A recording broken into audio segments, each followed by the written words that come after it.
Former students are remembering the day in 1970 when Kent State became forever linked with the protest against Vietnam. Rita Flynn now with that story. For 13 seconds, 28 National Guardsmen fired 61 shots. 4 students were killed, 9 others were wounded. This weekend, some of the 9 wounded returned to their alma mater to remember the tragedy of Kent State. Dean Kaler remembers why he won't walk again.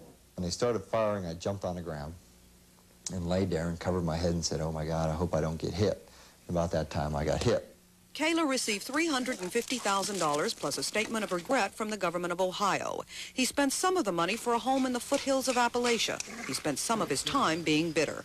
Once I realized what I was doing, I tried to tell myself, you can't do that because that type of anger will just eat away at you and you'll be angry for the rest of your life. Do something constructive with it. Doing something constructive meant a career in politics. Last year, Kaler was elected to the Commissioner's Court in Athens County.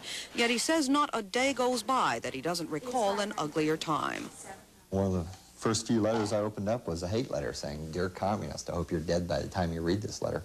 That's a psychological and sociological process where an act is so horrible that it could only happen to bad people.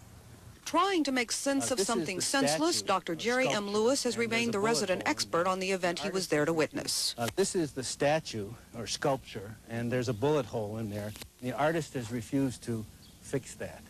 By all accounts, the townspeople of Kent were furious with the students for what happened here 15 years ago. They were reluctant to talk about it then, and that hasn't changed. Representatives of the Ohio National Guard always have refused to go on the record. As one sergeant put it, it's time to forget. It's gone, it's over with. I think that's the way it should be and forgotten about. That may be the view of many Kent State students now, but their elders won't let them forget. Alan Canfora, May 4th, 1970, Alan Canfora today. And I think that at that time we directly influenced the foreign policy of the government. Within 6 weeks they had to pull the troops out of Cambodia, and then thereafter the war seriously began to wind down. So today they reminded themselves maybe they had an impact. They remembered those who had died, and maybe they took heart that it all happened a long time ago.